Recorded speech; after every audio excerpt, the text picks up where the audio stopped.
Thank you. Thank you so much. All right. Well, good morning, everyone.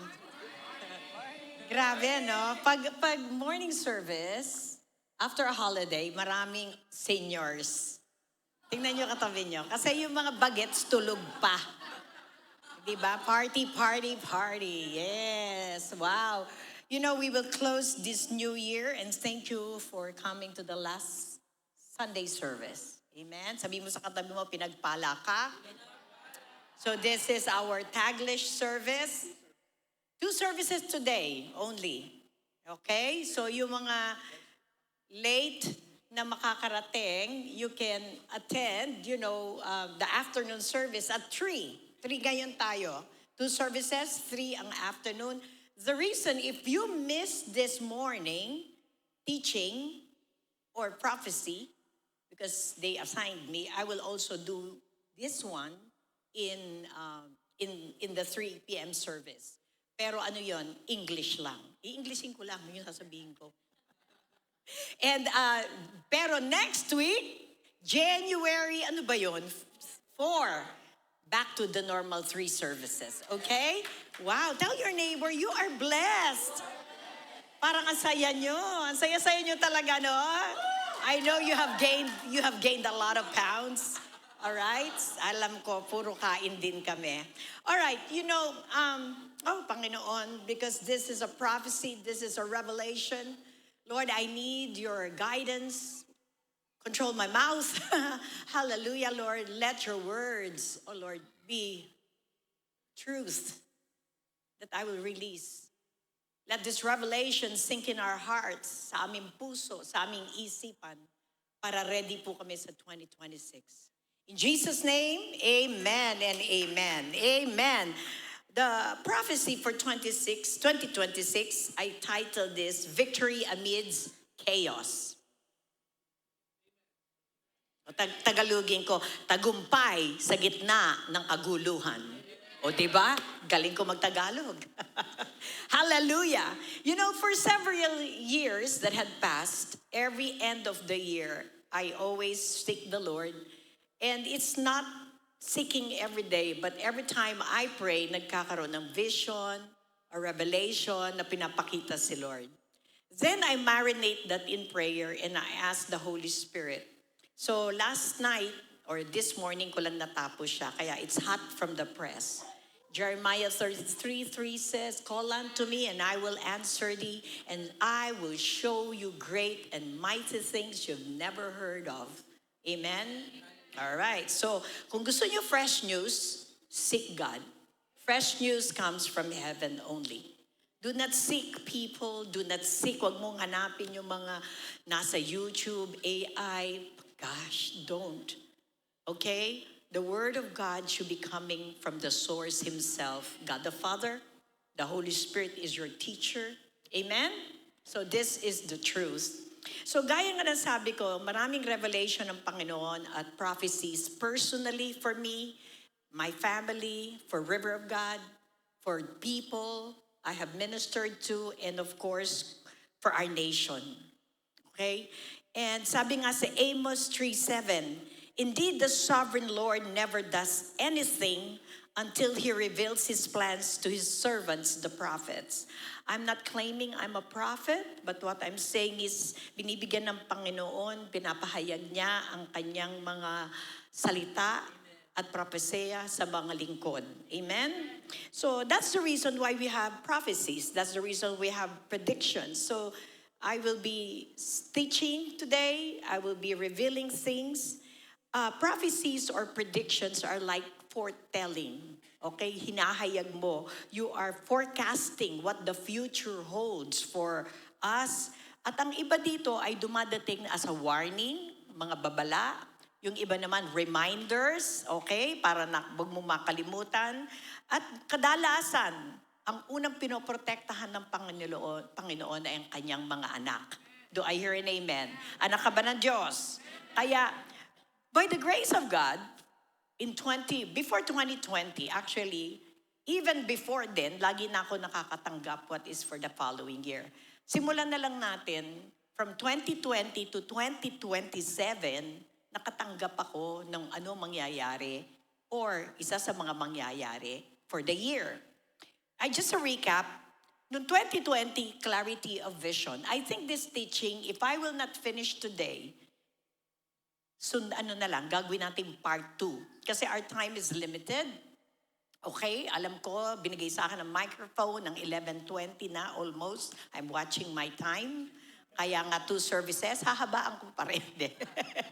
Kaya maghintay kayo. Are you ready to listen? All right? So each year represents something. So a recap, number 1, 2020. That was a clarity of vision. 20 means double trial.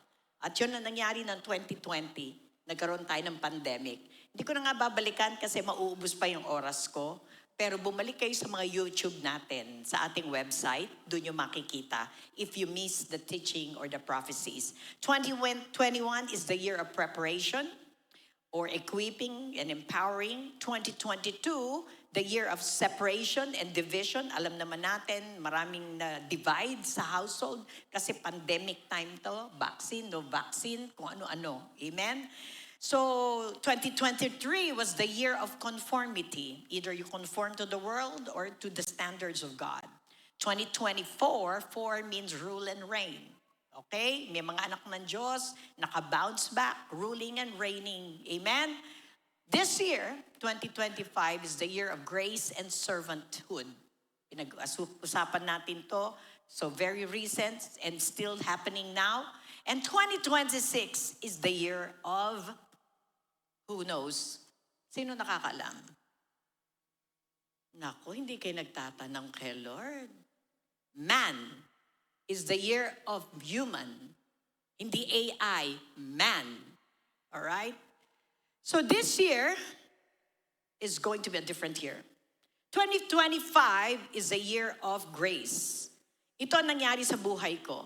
Personally, I received grace upon grace. Sino ba nakatanggap dito ng mga grace galing lang sa Panginoon? At habag, at mercy pa rin, di ba? To overcome struggles.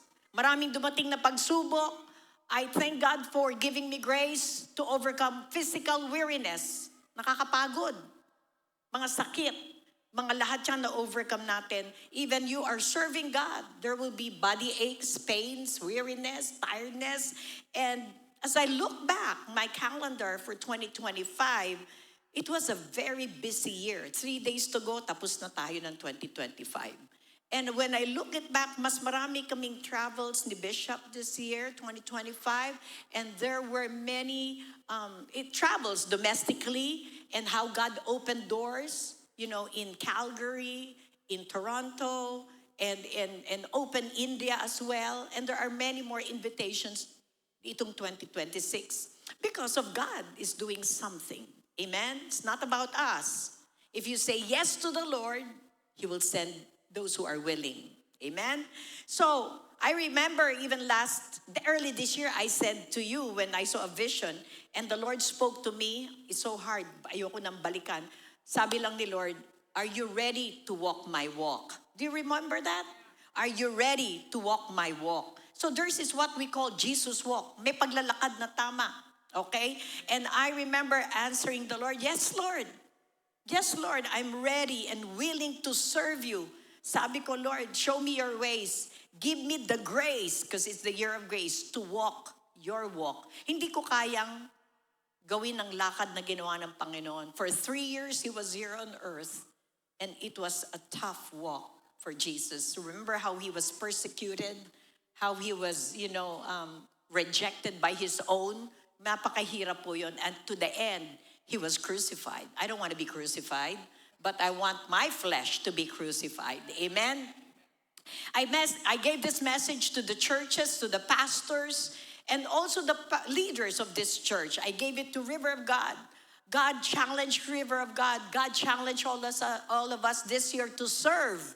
And grace shall be given, sabi ng Panginoon. And now I've seen it. Doon lang sa Christmas party ng pastors and leaders, grabe, ang dami natin. So this I could see, Rog Ortigas, particularly per ministry, has more volunteers compared to the previous years. Many responded to the challenge. Palakpakan niyo po sarili niyo. So many are serving the Lord now than in the previous years. Amen? Now, 2026 is the year of man. Are you man? Amen. You have flesh? Amen. Let's go to Genesis 1:27-31. So God created man in his own image. In the image of God, he created him, male and female, he created them. God doesn't have any flesh. He's a spirit. That's what we have, the same with God. Then God blessed them, and God said to them, be fruitful and multiply, fill the earth and subdue it, have dominion over the fish of the sea, over the birds of the air, and over every living thing that moves on the earth. You could see dominion here from the beginning of time. 1, to rule and reign, is the number 4, 2024.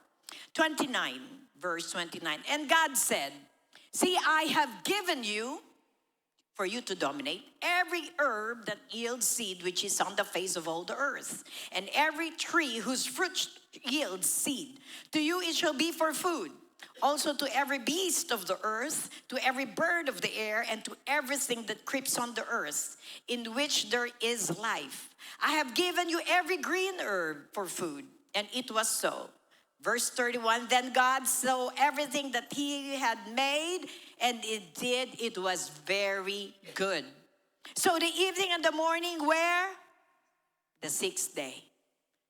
Man was created on the 6th day. On the 6th, 2026 is the year of man. First vision for 2026. Are you ready for the visions? As I was praying, I am addressing many pastors here and ministry heads. I saw a man, and the man was standing on a pier.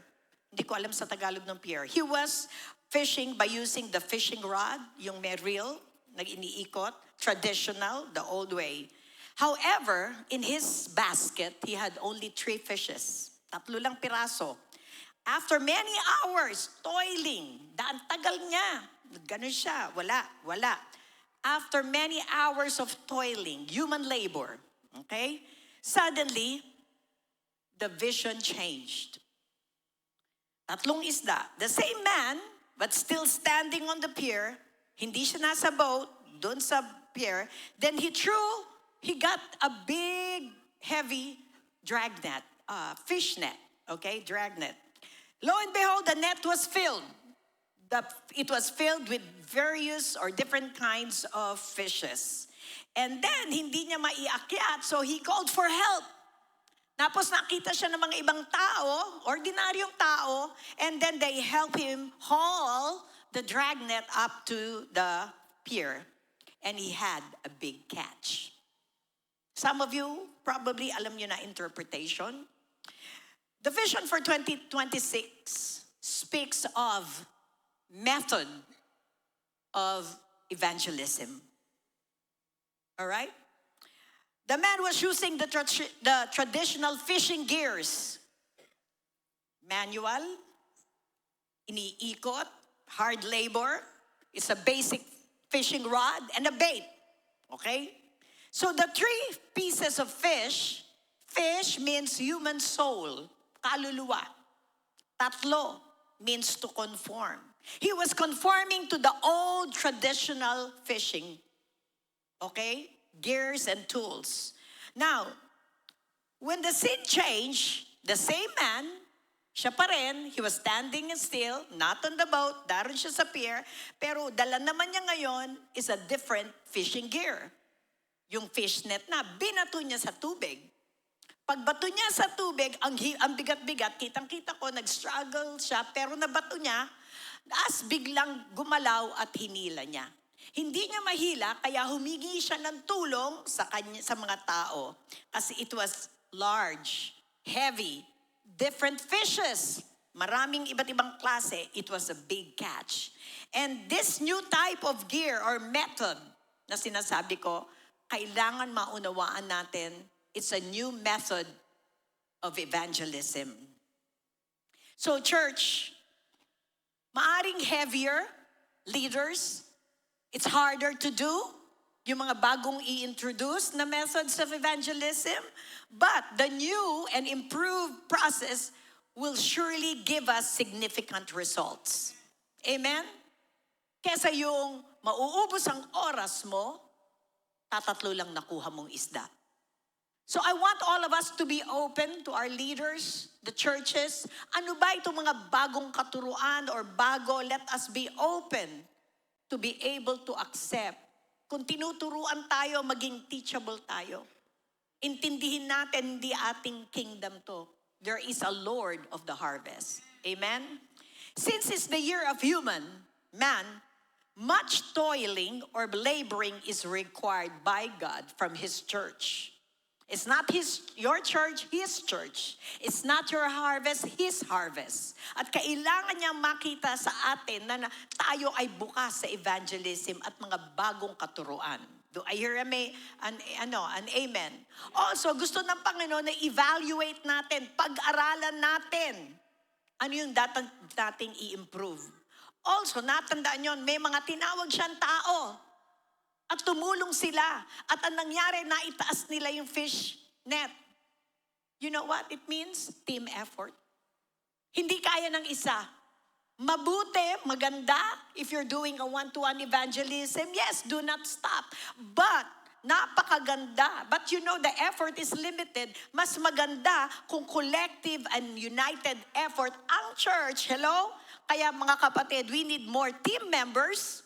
Do I hear an amen? So that we can do evangelism. We can haul and gather the young ones in the campuses. Hello. Marami po in the high school, kahit nga elementary pa, the school are the places where we can penetrate. The workplace, the marketplace, marami po. At kailangan ng mga maglilingkod to what? To disciple them. Amen? Kaya hindi nababago yung iba kasi walang discipleship. Ang isda kinakaliskisan bago kainin. Mahirap po. So we need help. Do I hear an amen? And God is talking to you, not me. And God is saying this. Matthew 13, 47, 48.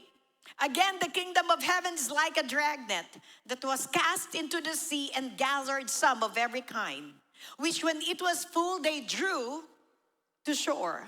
And they sat down and gathered the good into vessels, but threw the bad away. So this is more in the future when Jesus returns.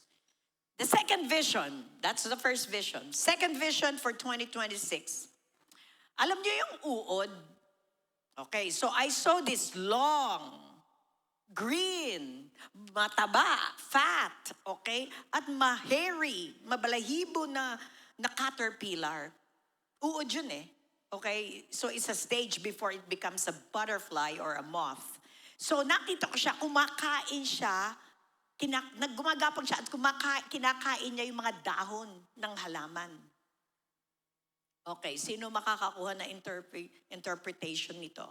Suddenly, may biglang lumabas na knife. Para siyang small sword. Tapos biglang chinap-chap-chap niya yung caterpillar. And it was dead on its tracks. So ano ibig sabihin nito? The Holy Spirit revealed. The green caterpillar represent pests. Mga peste. In the Bible, we know that.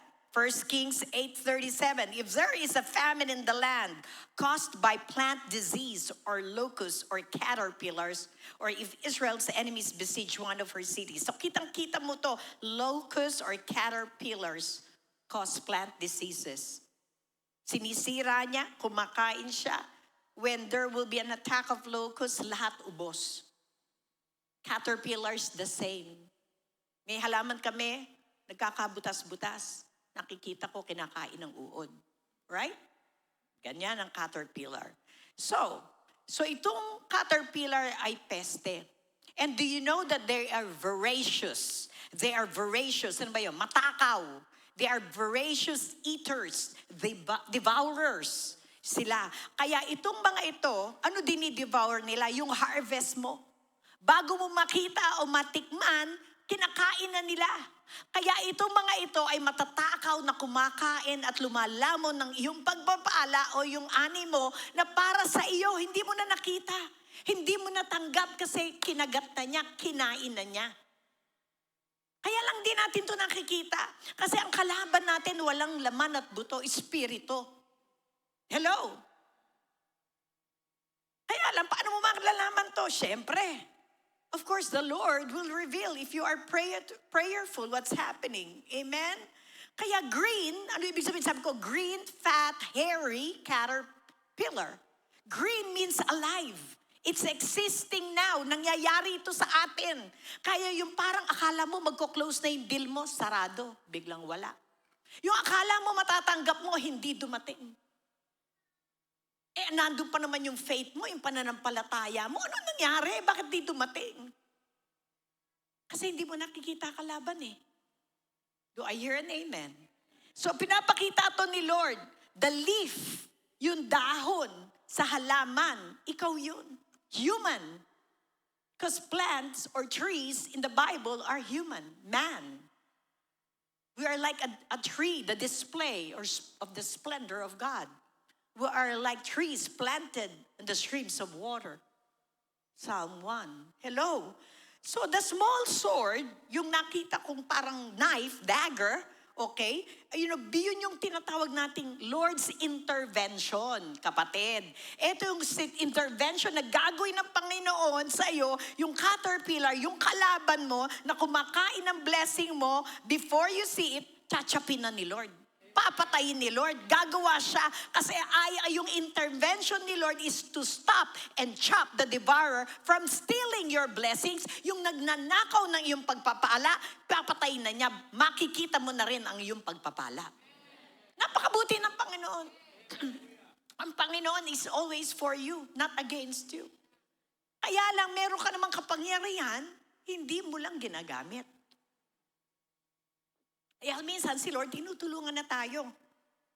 Hello? Kaya nga tayo dapat mag-pray. Kailangan natin mag-spiritual warfare. Ang nangyayari sa karamihan ng iglesia, pinapabayaan lang kainin at lamunin ng demonyo ang ating pagpapala. Hello? As magtataka ka, bakit? Bakit hindi dumadating? Kapatid, you fight your battles on your knees. Lagi ka nakaluhod, lagi ka nananalangin. Binigyan ka ng kapangyarihan. Amen? Deuteronomy 33 verse 29, the Living Bible says, "What blessings are yours, O Israel?" You are spiritual Israel. "Who else has been saved by the Lord?" Saved ka ba? "He is your shield and your helper. He is your excellent sword. Your enemy shall bow low before you and you shall trample on their backs." Si Lord ang defender mo. Kaya kahit minsan nakakalimutan mo, si Lord, pinagtatanggol ka, iniingatan ka, pero huwag ka namang umubuso kaya hindi mo makuha yung total victory kasi wala kang ginagawa. Hello? Alam mo, tuntua ako pag tahimik talaga tayo eh. Alam ko nakikinig kayo. May natututunan ba kayo? The caterpillars are your enemies. Symbolic yan. They are not only eating plants, okay? Meron pa. Kanina sabi ko, hairy. Talagang kitang-kita ko. At ang dami niya, ewan ko, ilang pa iyon. Okay? Hairy siya. Ibig sabihin, sa lahat ng direksyon, pwede siyang pumunta. Yung hair na yan, pag pinag-aralan mo ang caterpillar, kasi hindi lang iisang klase uod, marami yan. Yung hair na yan, pag natanda ko ng bata ako, nakagat ako nito, isang buwan, hindi ako nakapasok. So may toxin yan. So yung hair na yan causes severe skin reaction on human. Magkakaroon ka ng rashes, nagkapantal-pantal ako noon. I was in elementary, hindi ako nakapasok na isang buwan. Tapos amoy suka ako araw-araw, yun daw ang gamot. Sinukaan ako na suka ng nanay ko. Isipin mo yon. Lalo ako na baga, okay? Binabad ako talaga para maalis lang yung mga skin rashes. So itong toxin na to, alam nyo ba yung lethal to, nakakamatay. At meron kasi bakit pag nagkaroon ka ng extreme allergic reaction, hindi ka makakahinga. Mamamatay ka. Thank God, we read He is our shield and our defender. Amen. He is our Savior. Do I hear an amen? So I'm declaring to you, church, that no swarming locust, no caterpillar will eat your vines, will eat your harvest in 2026. Amen? Declare that. Sa totoo lang, kaya mong yapak-yapakan ng demonyo, right? Because God has given you the authority to trample on snakes and scorpions. And all, sabi, all, not few, but all the powers of the enemy, you can stop it. Hello? I do it every day. I do it when it's necessary. Kaya kahit ano man ang kumakain sa'yo at kakainin ka this 2026, at kung kinakain ka na ngayon, kapatid, kahit famine, kahit pestilence, kahit plague, kahit fire, kahit anong calamity na dumating, the Lord of the harvest is watching over you. Remember that hindi mo siya nakikita pero ikaw nakikita niya. Hindi mo nakikita kalaban niya pero kalaban mo, pero nakikita ni Lord lahat ng kalaban mo. So siya talaga ang in control. Tama? Hindi ko nakikita kalaban ko pero nakikita ni Lord. Hello? Huwag ka matakot. Tell your neighbor, huwag ka matakot. Tell your neighbor, don't be afraid. Trust God. Amen? Pero manalangin ka, there's partnership. Hindi yung, bahalang ka na, Lord. Naku, tulog ka araw-araw. Ay, naku, kapatid, hindi ganon. Amen? Third vision. Pinawatch ko yung time ko eh. Okay, third vision. Ito, madali lang yung vision nato. Alam nato kaagad ng iba. Nakakita ako ng maraming itlog, many eggs, and they were hatching, cracking one by one. Interpretation. Very good, Jed. Egg means new life, new birth. Hello. Provision or blessing. Pag tinignan mo isang itlog, it appears so, ano yan? Cold. Michelle. Parang stone cold. Yet, inside, something is happening. Something is nurturing. Life is inside. Diba? May buhay yan. It's nurturing a young life inside. It takes 21 days or 23 days the most to hatch an egg, a chicken egg. All right? Physically, bago siya mag-break out, bago siya lumabas sa kanyang shell. Sa humans, it takes 9 years, 9 months. Okay? 9 months to give birth to a baby, right? Hello? All right. So for 9 months, nagle-labor ang babae. The same thing with eggs, okay? Before you can see your eggs break out physically, hello, may mga hinihintay ba kayo? 21 days or 9 months. Shorter or longer, whatever it takes, kailangan limliman ng isang ina or ng limliman ng isang chick, ano ba yun, nanay, ng hen, ang kanyang itlog. And that process is called incubation. Yung incubation na yon, it's controlled process. You control the environment to have a successful development of the embryo. Hello? Para maging itlog siya until it reaches hatching. You know, there are several factors to be considered during incubation.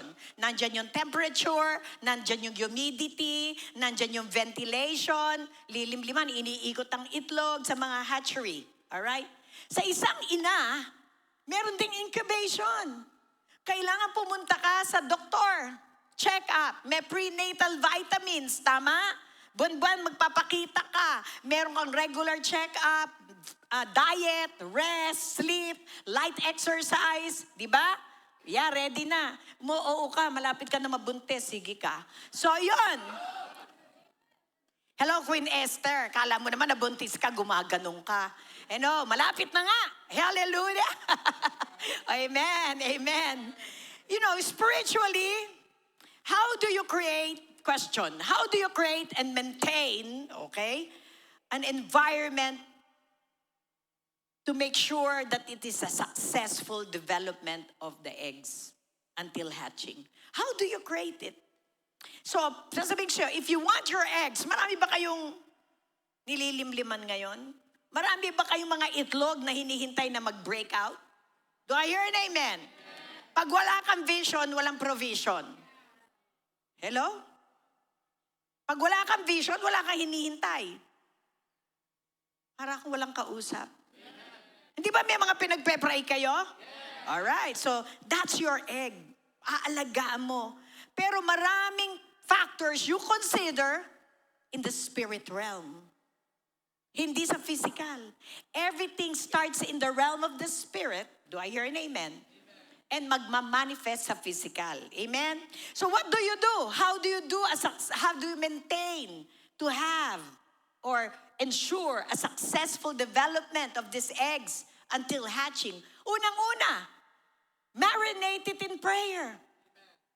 Marinate and incubate your eggs by having the right, the right faith-filled prayer. Lagay mo ang iyong pananampalataya. Amen? Yun ang kailangan may vision ka, meron kang inaasa-asahan. Amen? Day after day, alagaan mo to, never stop praying. Yung supplication mo and petition mo, ino-offer mo kay Lord. And even add spiritual fasting. Kung kailangan mo mag-fast ka. At kung sabihin sa ni Lord, mag-spiritual warfare ka, lumabang ka in the realm of the Spirit. Hindi mo ibibigay ang pagpapala mo sa demonyo. I did that many years ago, and even now, I still do. Pag nakikita ko kung ano yung, pag ako pinakitaan ni Lord, kaya hindi dumadating makikita ko daga. What is a daga? Nagnanakaw ang daga na hindi mo nakikita. In the realm of the Spirit, battle na ako. Narinig ko pa minsan in the physical. Wala kaming daga sa bahay, pero minsan, 1 taon yata yon na merong daga sa ceiling namin. That was a year and a half ago. Sabi ko, Lord, palayasin mo yung daga. May mga lumaya sa bahay namin na daga.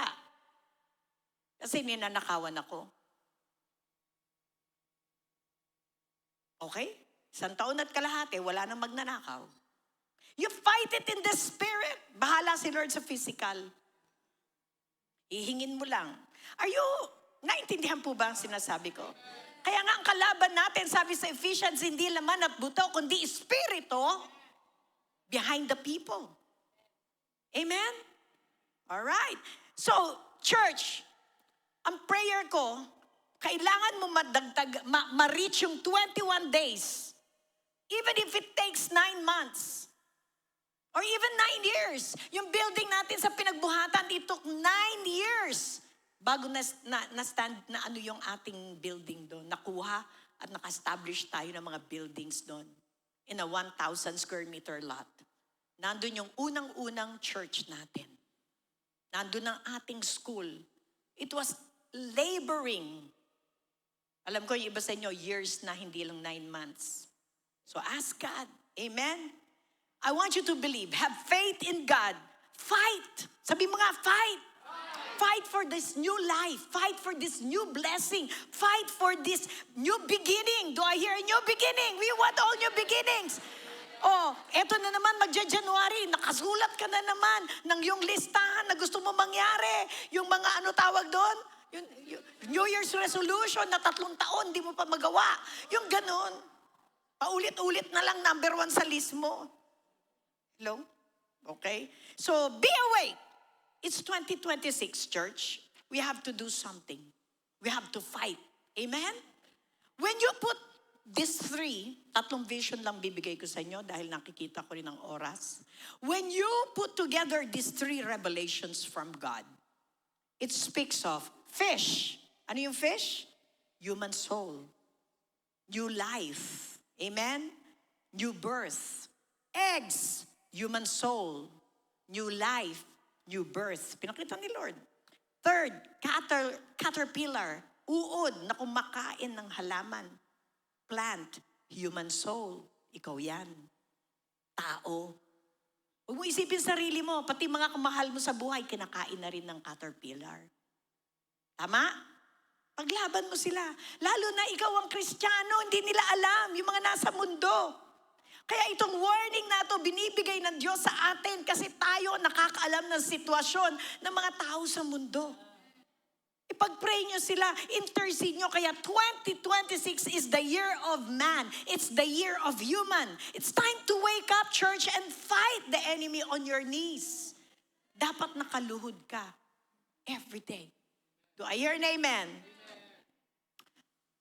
Number 2, 2026 is the year of victory amidst chaos, the title of this. Now, the Lord impressed this in my heart to tell you, the people of God, that this is a year of victory.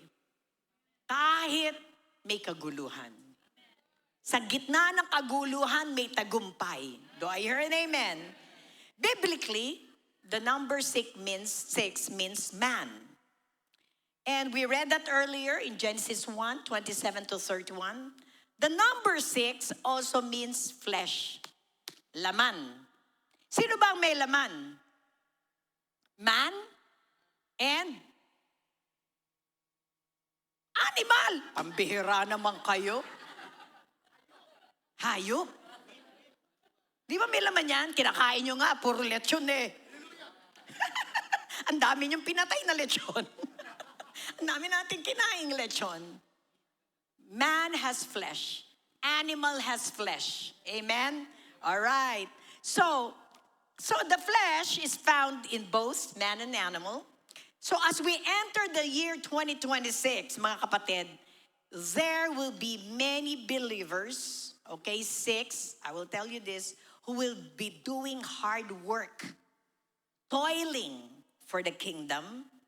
Kaya lang, they will be using human effort, their own flesh, to do works for the kingdom. Ministry heads, people of God. Walang masamang mag-work, walang masamang mag-serve, dapat lang. Yet, if you are listening to the voice of your own flesh, or flesh ng ibang tao, instead of the voice of the Holy Spirit, come on, then you will be toiling very, very hard. Mapapagod ka.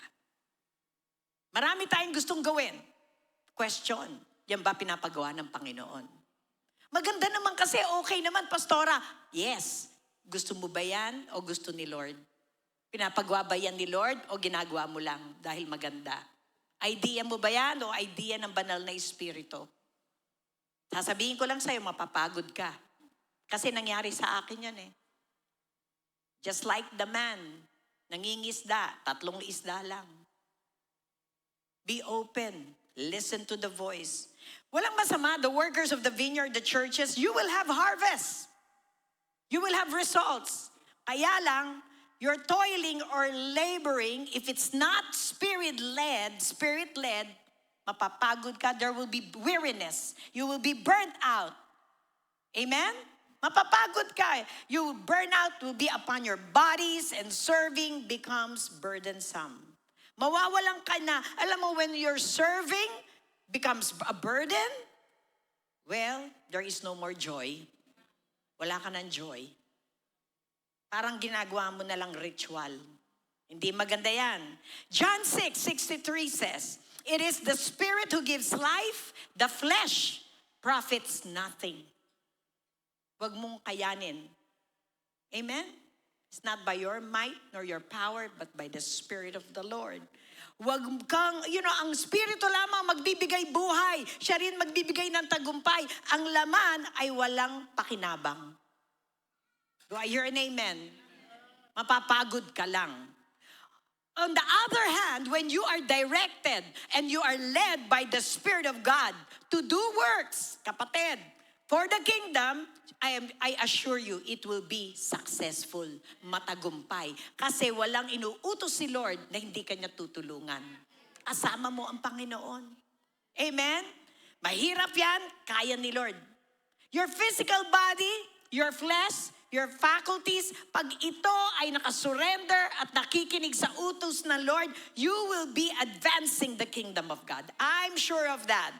Romans 12 verse 1 says, I beseech you therefore, brethren, by the mercies of God, that you present your bodies a living sacrifice, holy, acceptable to God, which is your reasonable service. Ang makatuwiran daw paglilingkod ay kapag inaalay mo ang iyong katawan na isang handog na buhay, banal, malinis, kasaya-saya sa harap ng Diyos. Amen? So everything that you do it for the kingdom. Do it for God. Amen? Huwag sa sarili mo, huwag kang masunod. Ang Panginoon lang. So yung mga great kingdom works na sinasabi ni Lord, that's achievable. Greater works you will do, the Lord says, that's achievable if you are led by the Holy Spirit. Pag hindi led ng Holy Spirit ang nagpapasikat ka lang, hindi mo makikita ang miracle. Amen. Pero pag inutos ni Lord, ipatong mo ang kamay mo sa may sakit. Biglang, ha Lord, kaya mo, si Lord na may gagawa. Pag pinatong mo ang kamay mo at gumaling yan, magugulat ka. Kasi ang Panginoon ang kumilos, hindi ikaw. Do I hear an amen? So, led by the Holy Spirit plus human labor, because it's led by the Holy Spirit, talagang magsusumikap ka, magkakaroon ng miracle. Number 6 also means labor. Man, flesh, labor. Okay, Exodus 20:8-10. Remember the Sabbath day. Today is the Sabbath for many. To keep it holy. 6 days you shall labor and do all the work. But the 7th day is the Sabbath of the Lord. Amen? Your God. In it you shall do no work. Okay, ano sabi dito? 6 na araw kang gagawa at yung gagawin ang lahat ng pinapagawa sa inyo. 6. Ngunit, ang ikapitong araw, the 7th day, ay Sabat sa Panginoon. Do I hear an amen? Hindi na pinapagtrabaho ng 7 araw. 7 is rest day. 6 days of work. Sabi mo sa katabi mo, nagpapahinga ka ba? Honor the Sabbath. It is holy. The Lord is the Lord of the Sabbath. Amen? So, listen to the voice of the Spirit and labor only for 6 days. Amen? At yung sa 6 days na yun, huwag kang naman paisi-isi, patumpik-tumpik. Dude, you're the best. Para pag on the 7th day, magpamassage ka, mag-spa ka, relax ka lang. Kung may pera ka. Okay, good. Kala mo naman, sige. How about the Philippines in 2026? Wow. Okay, meron pa akong 7 minutes plus 10. Okay. Alam niyo ba yung prophecy for the Philippines? Sino nakakaalam ng prophecy para sa ating bansa? All right. The prophecy is that the Philippines will rise up from the ash heaps. Okay? Tataas tayo from the dirt of shame. Amen? Dati kasi nandun na tayo eh. Okay? And the Lord will make us the head and not the tail.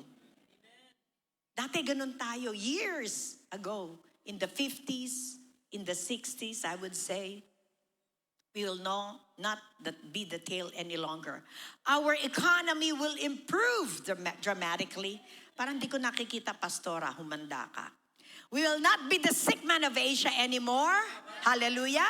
But be restored to its original name of Lupang Hinirang.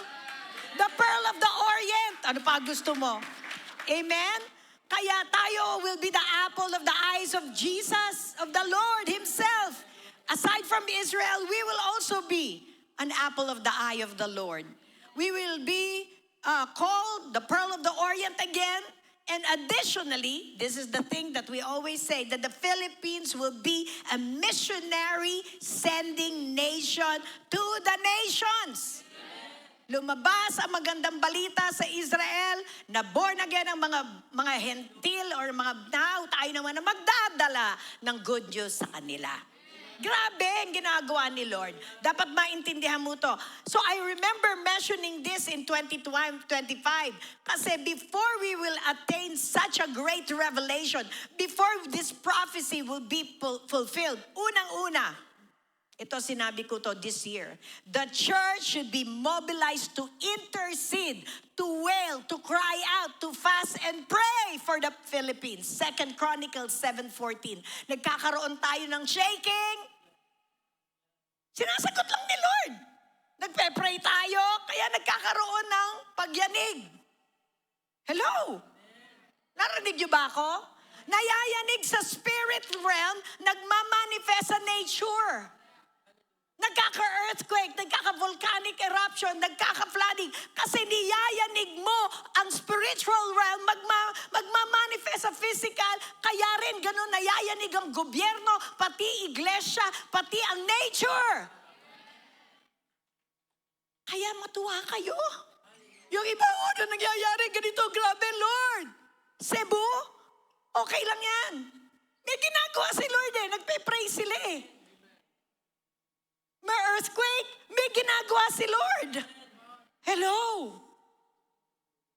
Matakot kayo kung wala kayo nakikita manifestation. Natutuwa ako, hindi ako natutuwang may namamatay. Natutuwa ako kasi nakikinig ang Panginoon at ginagawa niya ang dapat niyang gawin.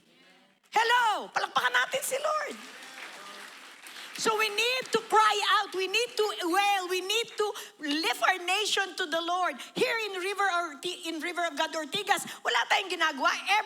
Kanina, nag-pray tayo sa ating bansa. We always pray every Wednesday, every Sunday, in all services, in all gathering. The same way, hindi kami tumitigil mag-asawa. Since 1994, hanggang ngayon, we are always praying for our nation in our secret places. Sabi mo, huwag kang titigil. Manalangin. Amen? You need to wage war. Huwag mong isipin dahil nagtagumpoy na, na-expose, tigil ka na. Hindi ganun. Malilit na yan, tagumpay lang. Hanggang wala kang nakikitang revival sa ating bansa, hanggang hindi mo nakikita na ang mga loved ones mo ay na-save, hanggang hindi mo nakikita yung economy natin, nagiging okay na okay, huwag kang tumigil. Amen? Wala naman nagpapatigil sa'yo kundi kalaban at yung laman. Ang hirap mag-pray. Talaga mahirap. Pero masarap ang tagumpay. Ha? Meron bang masarap kung hindi ka maghihirap? Puro sarap, walang hirap? No way. You got to labor.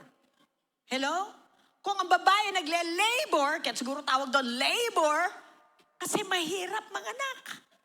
Ipapanganak mo ang pagpapala from the spirit realm to the physical. Alam nyo, hindi ko sinasabing kami na mag-asawa. Simula, pinagpe-pray namin ng Pasig. Sa tagal na namin dito, kasi ako pinanganak. Dito ako pinanganak. Grabe. Nakikita ba namin ang pagbabago? Yes! Sino taga Pasig dito? Yes, continue. May sagot si Lord, di ba?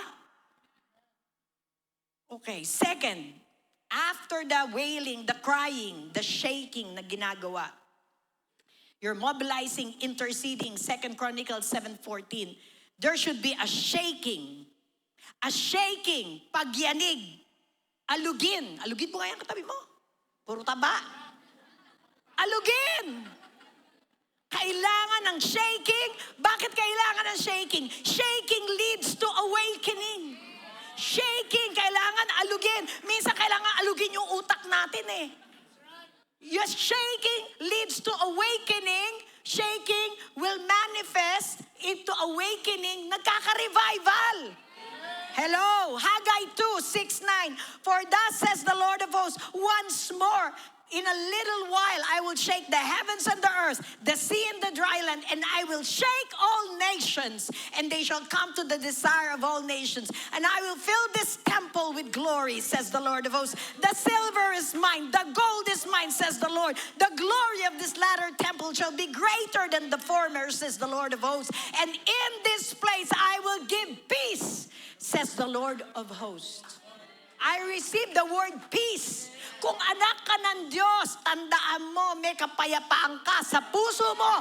Amidst kahit anong kaguluhan nga nakikita mo, mayroong kang kapayapaan.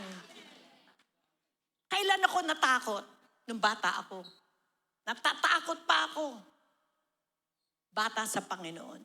Ngayon, kung ano gagawin ni Lord, excited ako. Amen? And I will shake all nations, including the Philippines. Nations may S. And they shall come to the desire of all nations. Yung pagyanig, yung pagkalug sa atin, lahat daw tayo, makikita natin yung desire of all nations. That's Jesus. The desire of all nations is Jesus. So it will encourage missionary works. So people, nations, and tribes will go to Jesus. Hello? Exciting ang mission. Lalo na kung kasama mo ang banal na Espiritu. Amen? Naalala ko may isang leader sa isang iglesia. Nagpunta sa Mindanao noon. Nag-prayer and fasting. Namatay kasi hindi inuutos. 40 days and 40 nights.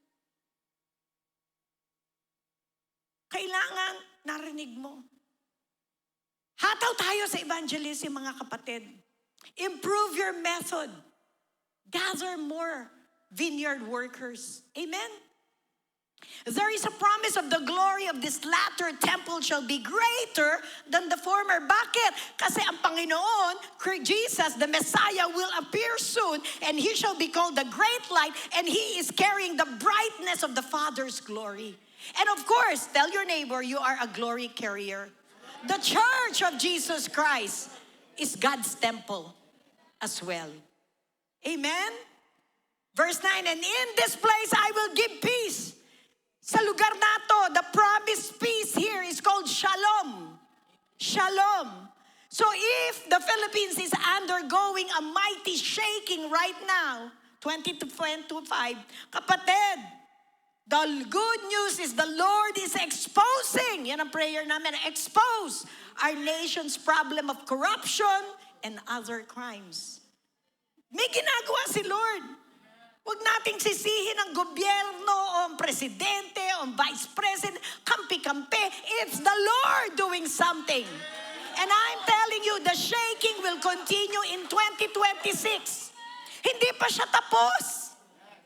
Kakaunti pa lang yung natatapyas. So there will be a big change. Magugulat tayo lahat. Sino may gusto ng surprises? O, di ba? Huwag ka matakot sa surprise. Diba? So the shaking is for awakening. The shaking is for revival. The shaking is awakening the Filipinos kung ano ang current status ng ating bansa.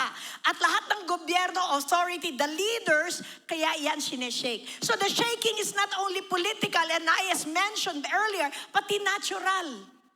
Kaya kung may nakikita kang calamities, volcanoes, ano pa ba yung flooding? Okay lang yan. Kung di nga nag-flood, malalaman ba yung flood control na yan, na issue na yan? Mga ghost project? Kaya pabayaan mo lang yung flood. Si Lord may ginagawa. Ini-expose niya eh. Kung hindi nalunod ang iba, hindi nasira ang pananim natin, may malalaman pa ba kayo? As reklamo kayo ng reklamo, kasi ilang taon na to. Years and years and years, and God is exposing. Praise the Lord for that. Kaya yung pagyanig, hindi lang pampolitika, pati sa natural. Okay lang ba to? Okay, huwag kang matakot kung sumabog ang bulkan. Lumayo ka naman. Huwag kang pumunta sa tabat. Huwag kang matakot kung magbaha. Hello? Huwag kang matakot kung lumindol. Anak ka ba ng Diyos? Sabi ni Bishop, kung anak ka ng Diyos, okay lang. Kung hindi, matakot ka. Tandaan mo to, bago dumating ang Panginoon, ang kalikasan, nakikilahok yan sa kilos ng Diyos. It will be, when you read the Bible, you will surely know that even nature participates in the shaking. Amen? So it's not only political, but also in the natural. That's why we should continue to pray. Lift our nation to the Lord. The call is serious, mga kapatid. Hindi lang pwedeng river of God. Buong Pilipinas, kailangan mag-pray individually and collectively. Pray for every soul. Now, are we seeing results? Nakakakita pa tayo. Alright? Sorry po. I just need an extra. Kasi binigay sa akin 20 minutes after. Need 5 more minutes. 2 services lang naman tayo, di ba? Hindi kayo mapapagod, worship team, okay? Some of the prophecies are we seeing results. Yung asawa ko nakatingin sa akin. Tignan mo na lang ako yung kagandahan ko dahil hindi ako titigil. Matatapos na ako, honey. 5 minutes na lang.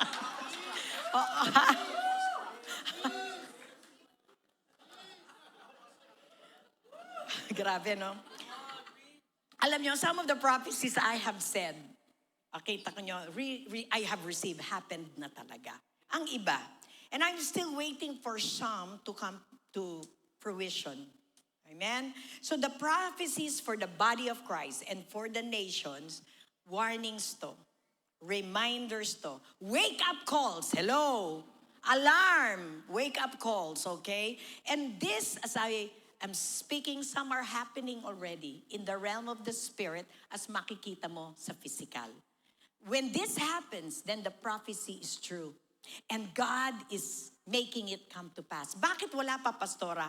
Kasi merong perfect time. In the fullness of time, mangyayari. Amen? Hintayin natin yan. Hanggang hindi mo nakikita pati pagpapala mo, nagwa-warfare ka, may perfect time. Handa ka na ba na tanggapin ang blessing mo? Yan. So, this is the minor shaking. And I believe there will be a major one bago dumating ang Panginoon. I'm about to close, okay? But, pag tumingin ka sa environment, people are perplexed, people are scared, people are scattered, they are confused, distressed, depressed, because this is the picture of the world right now. The people are like sheep, okay? Having no shepherd. Kaya kailangan ng iglesia. This is also the picture in the Philippines. Sabi dito, the glory of the latter temple shall be greater. And at sabi ng Panginoon, I will give peace. More than conflict, stopping the conflict, more than stopping wars, more than exposing this, magkakaroon ng talagang establishment ng isang lasting, enduring government, righteous and glorious. This is when the presence of God penetrates. Amen? Kasi ang Panginoon is the Prince of Peace. Mga kapatid, I just don't want you to be scared. Merong kapayapaan kapag ikaw ay anak ng Diyos. Amen? If you are not a child of God, and you're not attached, you're not connected, you're not abiding, you're not remaining in the vine, Jesus, that's the vine, His name is Yeshua, matakot ka na talaga. Because you will worry, you will be fearful. Sinasabi ko to, kasi marami tayong marinig na bad news this coming 2026. Marami pang bad reports. But you have to listen to the Lord. Pag nakakapit ka sa Kanya, Jesus is watching the Philippines. He's watching all of us. At namumove ang Panginoon compassionately dahil nakikita niya mga Filipino morally, financially, spiritually poor. Apektado tayo lahat. Nakikita ito ni Lord.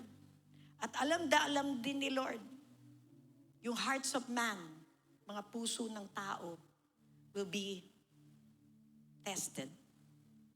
It will be purified. The church need to be a glorious church, blameless, without blemish.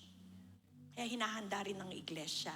Kaya sasabihin sa inyo, eto na closing ko, God is waking us up. He's cleansing the church. Pastors, leaders of the church will be exposed. Okay? The government will be exposed. The entire nation of the Philippines will be exposed. It is not destruction, but awakening. Hindi ito pagwasak o pagsira, pero ito ay paggising sa ating lahat. This is not chaos, kaguluhan, but cleansing. Cleansing. Kaya nga sinasabi ko, ang title nito, The Victory, the year 2026 is really victorious, tagumpay amidst sa gitna ng kaguluhan. Huwag mong kalimutan to, kapatid, magpakumbaba sa mag-disconnect ka sa world, but be connected to Jesus. Amen? Church, Hindi to kaguluhan. Kahit anong makita mo dyan, paglilinis lang. Naglilinis lang ang Panginoon sa iglesia, sa gobyerno, sa ating bansa. Magpakumbaba. Magpakumbaba tayo lagi sa harap ng Diyos. Pakikinggan ka niya. Kung ayaw ng buong church, kahit ikaw, magpakumbaba ka. Amen? Ang magandang balita lang dito, dahil sa shaking na ginagawa ng Panginoon, eventually, revival is coming to the Philippines. Yung paggising, where the dead in the spirit will arise. Yung mga patay sa kanilang spiritual mabubuhay. At kapag nagkaroon ng revival, alam mo ang epekto nito? Massive restoration. Mga pagbabalik sa Panginoon ng mga nanlalamig. Mabubuhay ang mga patay sa spiritual. Yan ang hinihintay natin. Kaya paulit-ulit sinasabi natin to, it's time. Panahon na. Sabi mo sa katabi mo, panahon na. Arise. Bumangon ka. Because the world is not going to be beautiful anymore. It's going to be darker and darker before the return of the Lord. But our nation, kailangan ng saving grace ng Panginoon Jesus at yung transforming power of the Holy Spirit na nananahan sa iyo. Let's all rise. Hi. Hallelujah. I gave you the prophecies for 2026. May tagumpay kahit nakikita mo may kaguluhan. Kung ano mang balitang masama, may magandang mangyayari. All these pieces together, when you put them together, the shaking, persecutions, masasamang nangyayari, when you put all these pieces together, ano sabi sa Romans 8? That in all things, God works for the good of those who love Him and to those who are called. Yung mga tinawag ng Panginoon. Kaya nga kung anak ka ng Diyos, okay lang, Lord. We trust in you. Amen? Never be disconnected. Never cut off your relationship. Never be away from the vine, from the tree of life. Always stay connected. So thank you, Lord Jesus, for your word. Thank you, Father. I gave your word, your vision. I know there are many more who have received many visions and word from you, Lord. As your servant, binigay ko, Panginoon. Salamat po, Panginoon. We will not be shaken. In fact, Lord, if this is the year of man, we can turn around. We have the power and authority to rule and reign. We have the power to cast out demons. We have the power to be on our knees and pray and intercede for our nation, our government, our loved ones. This is the year that you will have. Lord, kakita kasi ko ng mga firecrackers. I know, Lord, there will be celebrations as well. It's a day of awakening. Thank you, Lord. Napakabuti mo. Talagang faithful ka. Tapat ka. As this year will end soon, I know, Lord, we're excited to what you will do in 2026. Thank you, Father.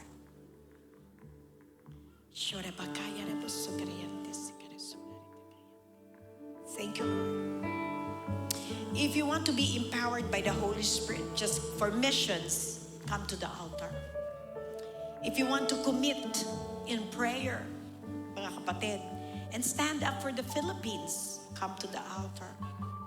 Kung gusto mag-commit ka sa bawat panalangin para sa mga kaluluwa na nawawala at hindi kilala ang Diyos, come to the altar. If you want to serve Jesus this year, 2026 and onwards, come to the altar. Kung ikaw sa tingin mo ay niyayanig ka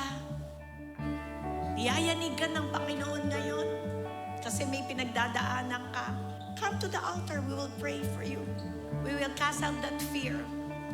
At kung sa tingin mo, gusto mo ng relasyon, tamang relasyon sa ating Ama, sa ating banal na Espiritu, hindi mo siya kilala, come to the altar. May tagumpay. May tagumpay sa Panginoong Yesus. Kahit anong kaguluhan, may tagumpay. Ano ba ang gumugulo sa iyo ngayon? Ano ba yung kinakatakutan mo ngayon?